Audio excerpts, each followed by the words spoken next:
Todo mundo convidado para o almoço hoje. Eu vou pegar o reembolso depois com o Jorge, tá? Então tá tranquilo. Não se preocupem aí com nada, tá? Inclusive, no dia do meu aniversário, a gente tem a tradição na NetSol de tirar o dia de folga. O meu foi domingo, né, Jorge? Você me deu um domingo para poder aproveitar.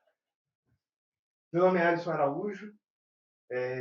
Eu sou MCT, sou instrutor já há 25 anos pela Microsoft.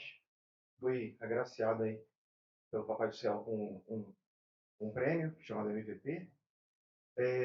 Aqui estão minhas redes sociais, tem um canal no YouTube, quem quiser depois acessar, meu LinkedIn está ali também, e o meu e-mail, que parece que eu me apagado ali, é aaraújo.netsol.com.br. Então, quem precisar entrar em contato, estão aí os contatos.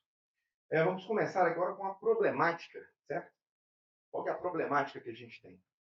Do lado esquerdo, eu tenho ali Demarc, SPF e DKIM. Ali nesse ambiente, ali, nessa tela, nesse print, a gente está vendo o vermelhinho ali no SPF e no DKIM. Demarc, SPF e DKIM faz parte aí do triângulo amoroso da autenticação de e-mails. Tá? E é muito comum eu ver que a maioria das empresas não tem isso bem configurado. Tá? Então, ou seja, automaticamente está suscetível aí a ataques onde é possível se passar pela sua empresa, qualquer um configura uma máquina na internet, se passa pela sua empresa e manda e-mails passando pela sua empresa, para alguém dentro da sua empresa. Tá? Ou então você está investindo grana, às vezes em um serviço de e-mail marketing, e as mensagens não estão sendo entregues, porque você não falou quem é que deveria estar, quem está autorizado a entregar e-mails em nome da sua empresa. É, nesse no quadro do meio, a gente tem ali uma espécie de instrução da Agência de Defesa, de Cyberdefesa Americana, onde ele fala o seguinte, que mais de 90% dos cyberataques com sucesso começam com um e-mail de phishing. Certo? Mais de 90% dos ataques começam por um e-mail de phishing. E ali no terceiro, eu tenho o seguinte, aproximadamente 70% dos ataques vão para o endpoint. E se a gente descer mais um pouquinho, deixa eu colocar aqui o laser, se a gente descer mais um pouquinho, olha só, e-mails, 75% a 91% são alvos cyberataques que começam com e-mail. Aqui a gente tem 35% dos ataques eram ransomware. E a gente tem um detalhe importante, a interação humana, 74% dos vazamentos de informação envolvem de alguma forma a interação humana. Então vamos lá. E-mail mais de 90%, mais 70% estão no endpoint e mais de 75% ali, 74% interação humana. Então a gente tem interação humana, dispositivo, certo? Muitas vezes não gerenciado ou com baixíssimo gerenciamento, e a gente tem e-mail. 3 pontos aí para a gente proteger, para a gente gerenciar. Tá? Esse é um caso onde um cliente recebeu um e-mail de uma assinatura de contrato, DocuSign, para ele assinar, ele ia clicar ali para poder assinar. Eu ocultei o nome da empresa, é uma empresa de fora do Brasil, e tá ali, ele é uma empresa eles vendem serviços elétricos. E o e-mail veio de uma empresa que é fornecedora de equipamentos elétricos. Será que foi direcionado ou não? Aparentemente sim, né? Tudo a ver. E aí, ele mandou um e-mail para mim. Tá ali, ó, meu nome ali, ele mandou assim, Alisson, isso aqui é um vírus, best regards, tal. Eu botei aqui o nome. Prestem atenção. Esse site que está aqui é o site da Microsoft. Isso aqui está passando mesmo na Microsoft. Essa autenticação ela acontece realmente na Microsoft. Só que vocês olharem ali na URL, onde eu destaquei em amarelo, está passando por proxy, por um servidor do hacker, ou seja, passa por dentro do servidor do hacker, mas está autenticando na Microsoft.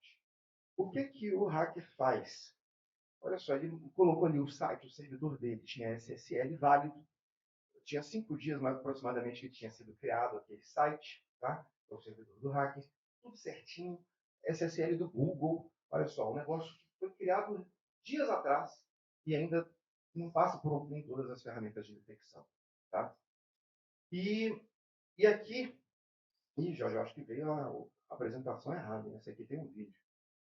Aqui teve um vídeo, eu não vou passar o vídeo, porque o vídeo demora 10 minutos, eu tenho esse vídeo no YouTube. Quem quiser pode me procurar, manda um e-mail, depois eu passo o vídeo depois para vocês. Mas basicamente, vou dar para começar aqui com ele um pouquinho. Basicamente é o seguinte, essa é a URL que chegou, poderia ser qualquer outra URL, anitamicrosoft.com.br, esse aqui é o meu laboratório, tá? Eu uso esse laboratório, a gente está implementando soluções de segurança nos clientes. Eu uso para poder testar a efetividade dessa segurança depois de configurada. E quando o sujeito vai acessar, clica no link, vai direto para o site da Microsoft. Vocês viram que esse não é um site da Microsoft, está aparecendo ali na URL, mas o usuário passa, digita o credencial e atrás ali é o servidor do hacker, no caso, pelo meu laboratório. Então, quando ele passa por todo esse procedimento, é capturado o quê? É capturado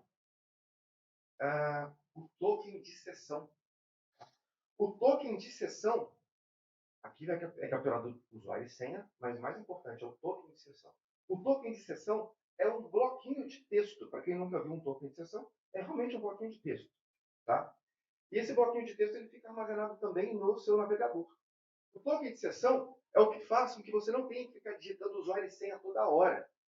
Isso não é só na Microsoft. É no Google, é no LinkedIn, é no Instagram, é no Facebook. Tudo que você vai acessar hoje em dia, você não fica digitando usuário e senha toda hora. Concorda? Você digita uma vez só e ele vai renovando o token de sessão, esse bloquinho de texto, para que você não tenha. E quando alguém captura, quando o hacker captura esse token de sessão, o que ele faz? Ele faz um reuso desse token de sessão. Ele pode até vender esse token de sessão.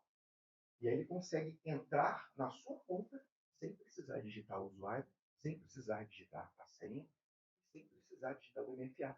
Porque você já fez a aprovação com o MFA. Aqui no vídeo eu mostro isso. Tá? Ele faz a aprovação com o MFA. E depois que é feita essa aprovação com o MFA, foi gerado o token. O token já não é o acesso?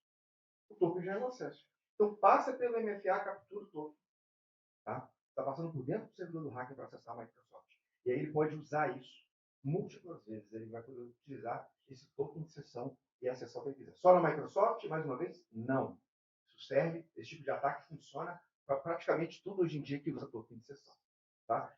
Então, nesse laboratório aqui, como a gente está falando de onde é que é o token de sessão? Está aqui embaixo, aqui, esse cookie aqui. Ó. Opa, eu passei errado aqui, voltei mais um. Galo, passei demais. O bloquinho de texto que estava ali embaixo ali era o token de sessão. Tá? Então, ele passou, capturou aquele token de sessão e ele faz o reuso disso. Mas para toda a problemática, né, a gente tem aqui, não venha para a problemática que eu tenho lá, solucionática, né? Está aqui, da maravilha. Então, o que a gente vai falar agora? Como é que a gente protege contra esse tipo de ataque? Esse ataque é o adversary in the middle. A gente protege, uma das formas é a gente utilizar acesso condicional. Acesso condicional dentro do 365, a gente consegue fazer algumas configurações, onde eu consigo falar o seguinte, olha, eu preciso autenticar não somente o usuário com MFA, mas também o dispositivo. Então, quando eu autentico o dispositivo, eu estou passando por dentro do servidor do hacker. O servidor do hacker vai querer, para autenticar, não vai conseguir autenticar, porque a máquina dele que está chegando na Microsoft. Tá? E a gente faz uma configuração de acesso condicional, onde eu posso, inclusive, eu vou mostrar daqui a pouco, eu posso, inclusive, verificar questões de conformidade. Eu posso ver, por exemplo, se a máquina está com antivírus instalado, se a máquina está com criptografia de disco. Eu posso escolher alguns itens de conformidade e falar se essa máquina não está com antivírus, está com antivírus atualizado, está na penúltima versão do Windows, no mínimo. Então, se ela atende requisitos de conformidade, show de bola, ele pode entrar. Se ele não atende requisitos de conformidade, vai ser remediado. E depois da remediação, aí ele vai ter acesso ao 365 e todas as aplicações que estão no 365 ou interligadas pela autenticação que você colocou no 365. Perfeito? Então, acesso condicional é file de gente hoje em dia. Né? Você tem que ter esse tipo de proteção, porque o perímetro mudou. Né? O perímetro hoje é o ser humano, o sujeito que está ali de casa com todos os acessos privilegiados. Aqui eu tenho dentro desses testes que a gente faz, então, nos clientes, é que eu tenho no meu laboratório, está em verde. Vocês estão vendo ali onde o hacker tentou capturar o usuário, a senha e o token de sessão. Vocês podem ver que está só um código maluco, né? Ali não tem usuário e ali não tem senha. Olha só. Aqui é só um código maluco. Aqui ele capturou o usuário e capturou a senha. Aqui no quadro vermelho foi capturado o usuário, senha e o token de sessão. Tá? Então o reuso do token de sessão é um negócio crítico hoje em dia.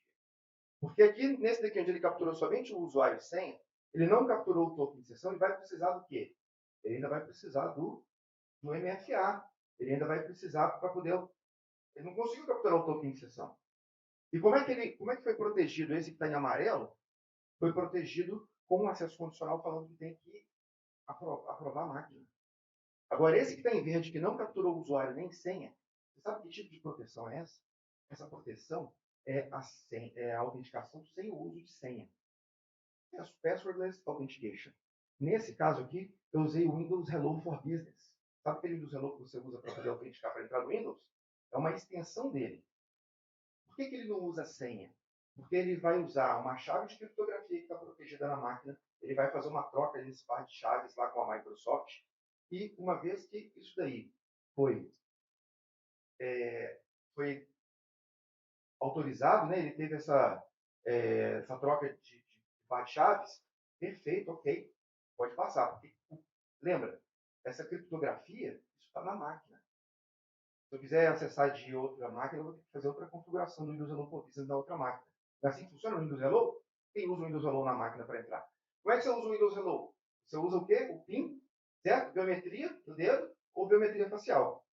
Tá? E essas proteções ficam onde? Na máquina protegida pelo chip TPM. Então, quem está autenticado pela máquina? Outras formas de utilizar esse tipo de autenticação. A gente tem também ali o Passkey. Tá? Agora a Microsoft já liberou. O Passkey também é outra forma. Você utiliza o seu celular, pode utilizar o Fiddle. Já viu aquele chuveirinho? Fiddle Key? Isso. Fiddle Key também é a mesma coisa. Não tem usuário e senha trafegando na autenticação, no processo de autenticação.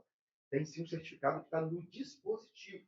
Isso tudo está disponível dentro do 365 para proteger a autenticação. Tá? Então, no primeiro e segundo caso ali, o hacker não consegue entrar nessa situação, capturando no processo de autenticação. Tá? Onde está em vermelho, sim, ele conseguiria, porque ele capturou o token de sessão também. Tá? Bom, como é que a gente vai proteger? MDO é uma das camadas de proteção, Defender para o 365. O Defender para o 365, chegou um e-mail ali, tá ali, ó, alguém encaminhou esse site. Quando o usuário clica no link, o que ele faz? Ele testa o link e leva o usuário para um site seguro. Ele vai testar aquele link. Mas isso é a prova de qualquer e toda? Não. A gente faz uma combinação de proteções para poder aplicar a proteção na sua empresa. Então, num caso, por exemplo, que às vezes é algo muito recente, não tem reputação ainda, não tem nada, pode ser que passe sim. Tá? Então, por isso que a gente combina proteções. A gente não usa somente uma proteção. Então, ele clicou ali no link e foi levado a uma página segura, um sandbox. A Microsoft testa o link. Inclusive, se o usuário clicar pelo Teams, se o usuário clicar pelo celular, pelo Outlook do celular, tá? Ele recebeu uma mensagem pelo Teams, Outlook do celular, ele clicou, o link vai ser verificado e só depois vai ser levado para uma página segura. Quem faz isso é o Defender para 365. Existem outras configurações também que a gente consegue fazer no Defender para o 365. Por exemplo, eu posso evitar, ele usa machine learning para evitar o impersonation, que é alguém tentando se passar por um funcionário da tua empresa. Às vezes ele tenta passar pelo CEO. Ele cria um e-mail lá no Gmail, troca o display name e dispara um e-mail como se fosse o CEO. E aí quem está recebendo lá recebeu uma ordem de compra do CEO. Será que essa ordem de compra vai ser ordem de pagamento? Será que essa ordem de pagamento vai ser paga ou não? O CEO que mandou pagar, certo? Então, muitas vezes é pago, porque alguém se passou pelo e-mail do CEO, tá? Ou às vezes se passou por um fornecedor. A gente consegue cadastrar até 250 endereços dentro do Defender para 365, inclusive de gente de fora, inclusive o display name e o e-mail, para ele falar assim, olha, aprenda os endereços que eu uso na empresa e veja se há similaridades. Ele usa machine learning para fazer isso. Se houver similaridades, ou bloqueia ou dá um aviso para o usuário que está recebendo essa mensagem.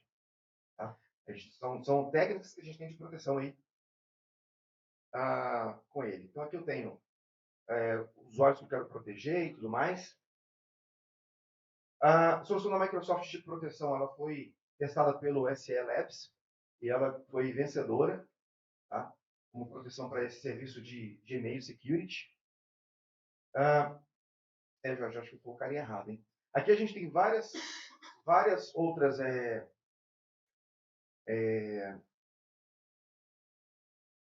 camadas aí, né, de proteção. E, Jorge, tem como trocar? Tá fácil trocar aí? Esse é o... Não foi não que você não colocou, aqui você tinha colocado a sua imagem ali embaixo? Ah, tá. Não tô vendo nenhuma aqui não, hein? Acho que foi errado.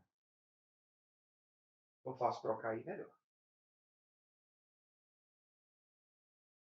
Um minutinho para as perguntas. Pode ir.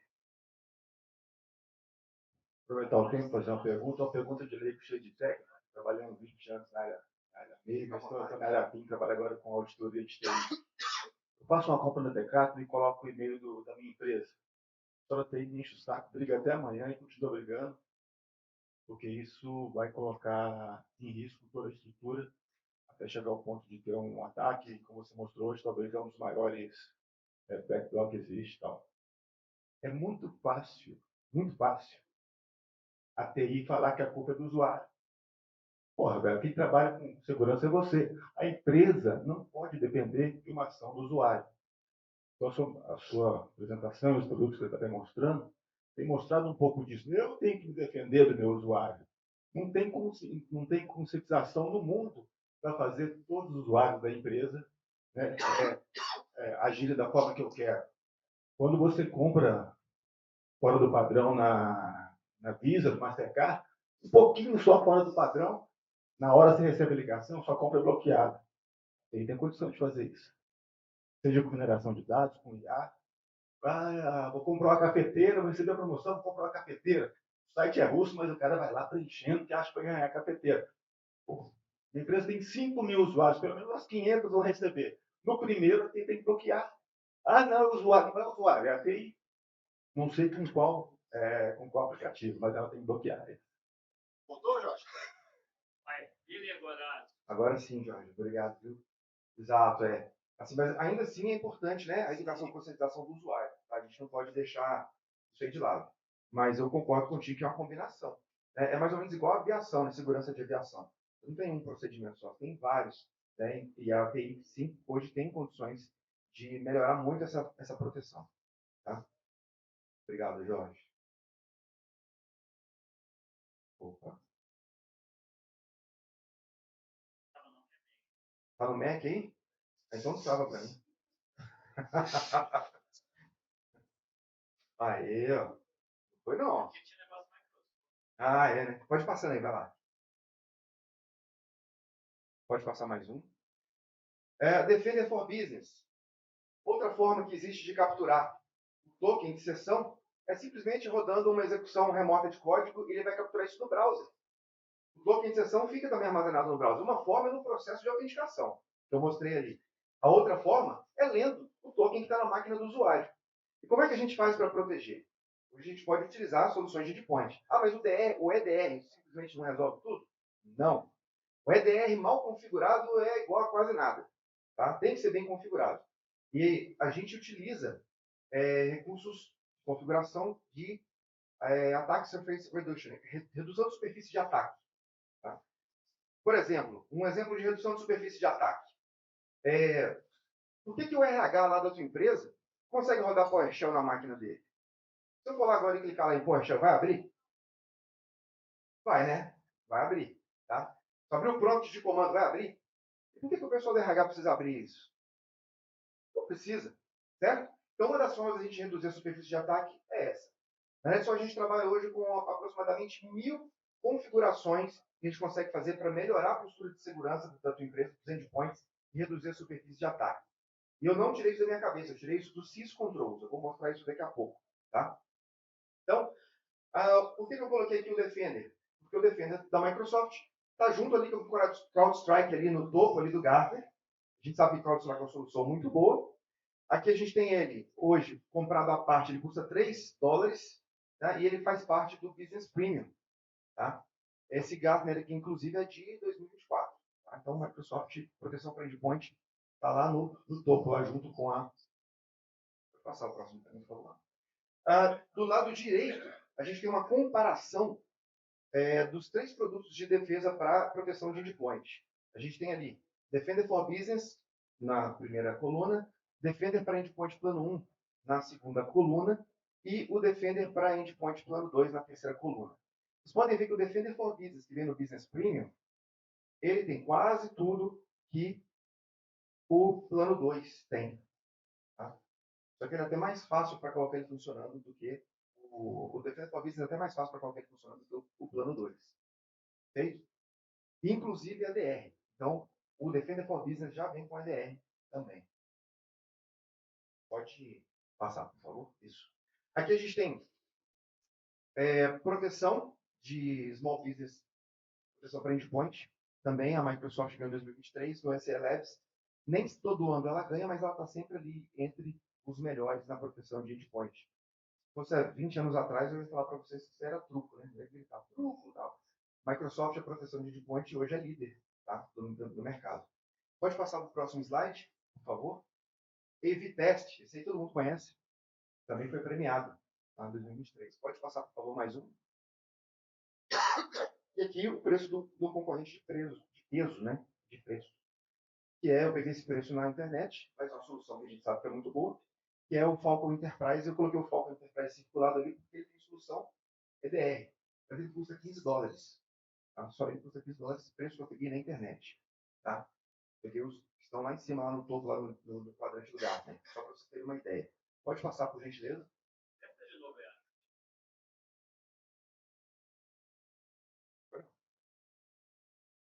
Um outro recurso que a gente tem essa análise de vulnerabilidades. Ele vai te mostrar em tempo real quais são as vulnerabilidades que tem dentro do teu ambiente. Tá? Ele vai te falar qual que é o CVE, qual que é o endpoint, quais são as ameaças e vai te ajudar a priorizar o que você tem que resolver primeiro. A única questão aqui que eu acho interessante é que essa solução a gente não consegue fazer a remediação com ela. Mas o Defender for Microsoft Defender Vulnerability Manager, ele vem junto do pacote. Tá? A única questão que eu vejo é que a remediação a gente faz com vicários. E a remediação com vicários hoje está imbatível. Né? A gente hoje está bem... aqui, para você fazer essa remediação aqui, era quase que artesanal. Tá? Para fazer isso. Teria que fazer isso com Intune, criando pacotes de instalação e tal. Com vicários o negócio fica maravilhosamente bem, mas a gente vai falar depois sobre vicários aí, alguém vai falar para a gente aí. Tá, pode passar, por favor? Aqui eu tenho um timeline de eventos.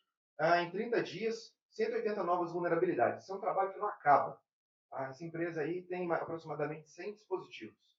Ou seja, em 30 dias surgiram novas 180 vulnerabilidades. É um trabalho que não acaba. A gente está se tratando dessas vulnerabilidades. E essas vulnerabilidades são portas de acesso para o seu usuário, às vezes, clicar no link e executar alguma coisa na máquina dele. Então, é algo que a gente tem que levar em consideração. Não só a vulnerabilidade no endpoint, obviamente, nos servidores também, mas a porta hoje de acesso muito fácil aí, como a gente viu logo no início ali, é sim o usuário. Pode passar, por favor? Aqui, como que a gente protege? Eu tenho aqui o Intune, eu tenho aqui algumas máquinas que estão fora de conformidade. Eu consigo falar daquela forma, olha, o usuário, essa máquina está com antivírus instalado, ela está com firewall ativado, ela está com criptografia de disco, legal, ela está em conformidade. Se não tiver em conformidade, dispara um e-mail para a equipe de TI 30 dias, depois dispara voltando 15 dias, pode dar um grace period, aí, um período de gratuidade para ele continuar acessando, se for o caso, e depois de X dias bloqueia a máquina dele, não entra mais na rede, não fala mais do 365. Quando eu falo entrar na rede, estou falando aqui de 365, de todas as aplicações que são autenticadas pelo 365. Então a gente consegue sim fazer essa proteção hoje pelo 365, de vai lá, remedia ele, atualiza aquela máquina e depois ele volta a ter acesso a todos os 365 fazendo a autenticação. Como que o sujeito que está passando por dentro do servidor do hacker vai conseguir acessar? Não vai conseguir acessar porque o servidor do hacker não vai passar pelas políticas de conformidade. Certo? Não vai. O servidor do hacker não tem como estar autenticado. Perfeito? Então, nesse caso, é aquele caso que eu mostrei em amarelo, onde não vai capturar o topo de sessão. Tá? E a gente deixa o ambiente mais seguro, sem sombra de dúvida. E aqui, essa telinha que vocês estão vendo é no Intune. Tá? Eu mostrei aqui essa parte de ver os dispositivos e ver se eles estão em conformidade ou não. Pode passar, por favor. Aqui é o Sys Controls, Critical Security Controls, não sei se todo mundo conhece, já ouviu falar do Sys. A gente tem ali um framework com uma quantidade enorme ali de políticas, melhores práticas para configurações. A gente tem ali o Sys é dividido em 3 grupos, onde a gente tem esses grupos de boas práticas de configuração para segurança que a gente pode aplicar. A gente ajuda vocês a colocarem essas melhores práticas no ambiente de vocês, utilizando aí a tecnologia da Microsoft. Nem tudo no SysControls é tecnologia, tem muita coisa que é processo. Tá? Processo, documentação, né? Nem tudo é tecnologia, nem tudo é configuração. Mas tem muita coisa que dá para fazer em configuração. Pode passar para o próximo, por favor? Esse é um exemplo. Sys Benchmark para Windows 11. Mais ou menos aí 1000 parâmetros de configuração. Aqui a gente tem no quadro uma configuração aqui de auditoria, tá? Que ele recomenda. Aqui eu tenho, ele atende quais grupos do Sys? Grupo 2 e grupo 3. Tá? Então, a gente começa com, vamos proteger aqui tudo que está no grupo 1, que é o básico. Depois a gente avança para o grupo 2. O grupo 3, nem toda empresa vai aplicar ele. Tá? Depende do tamanho da empresa. Ele vai envolver se você tem, por exemplo, uma área de segurança ou não. Tá? Mas tem muitos recursos que a gente consegue, sim, chegar até no nível 3 ali de proteção. E como que a NetSol consegue fazer isso? A gente tem scripts hoje para trabalhar nisso. A gente vai segregar pelo tamanho da sua empresa, pelos departamentos, entender o perfil de usuário. Por exemplo, como é que eu bloqueio um cara que é desenvolvedor de rodar o PowerShell? É meio difícil, né? Eu falei o caso do RH. Mas e o caso do desenvolvedor? Meio complicado, né? Às vezes ele precisa daquilo ali. Eu consigo, por exemplo, fazer uma espécie de configuração onde eu vou impedir que um executável novo seja executado na máquina do usuário. Mas se eu tenho uma equipe de desenvolvimento, é difícil, porque ele vai clicar lá para build, na hora que ele build, clica lá no build, né, vai construir lá o executável, e aquele executável é novo. Ele precisa testar a máquina. Então a gente vai entender o perfil dos usuários e aplicar as políticas de acordo com o perfil dos usuários. A gente está falando aí de quase 1000 parâmetros de configuração para fazer uma espécie aí de blindagem da máquina, né, e diminuir aí a superfície de ataque nessas estações. Pode passar, por favor? Então, falar um pouquinho do Business Premium, pode passar? Mais um? Só para vocês terem uma ideia, tudo que eu falei está dentro do Business Premium. É possível também adquirir em outros pacotes de licenciamento, tá? Estou falando do Business Premium porque é a melhor relação custo-benefício que tem hoje com todas essas soluções. Ele custa $22 se você for comprar ele. $10 a mais ali do que o Business Standard. Só que ele vem com tudo de pacote de configuração para você ter gerenciamento de máquina, instalação de software via máquina, inventário, saber quem que instalou coisa que não devia, né? Remediação, bastante coisa que a gente consegue fazer dentro desse pacote. Pode passar, por gentileza? E aqui eu coloquei uma ideia ali, ó. Defender for Business, se você for comprar parte, $3, tem verde, é o preço de cada solução dessa comprada fora do Business Premium, tá?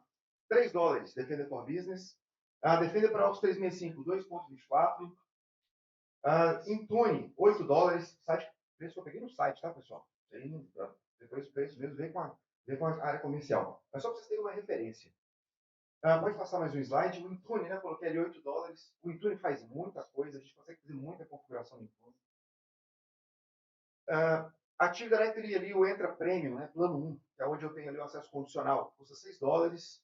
Tá? O Windows Hello for Business, ele só aparece em licenças top da Microsoft lá de Windows 11 Enterprise e ali para Microsoft 365 E3 ou E5. Não sei nem se o E3 aparece, que é uma licença bem mais cara. No Business Premium ele está incluído.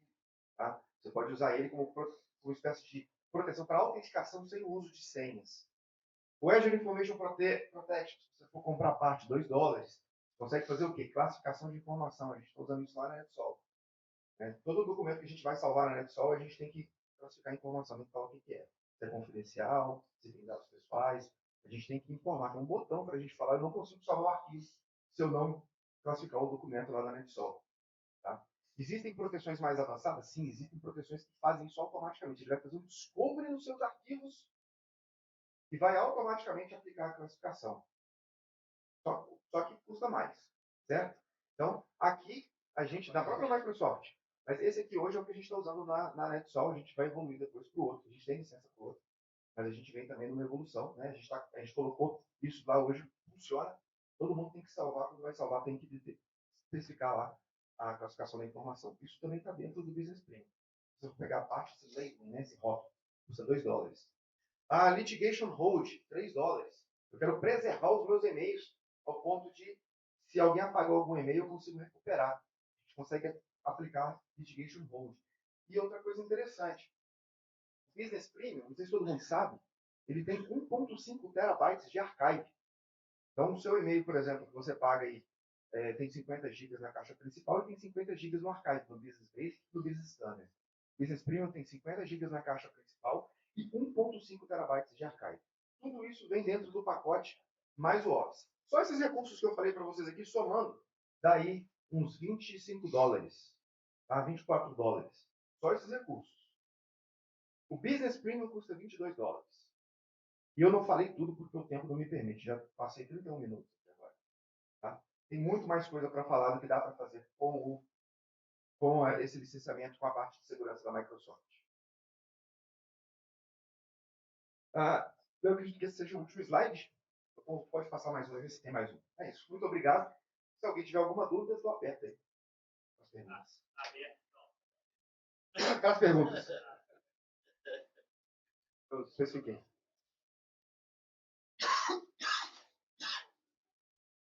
Dúvidas, senhores? Sim. Perfeito. Obrigado, senhor.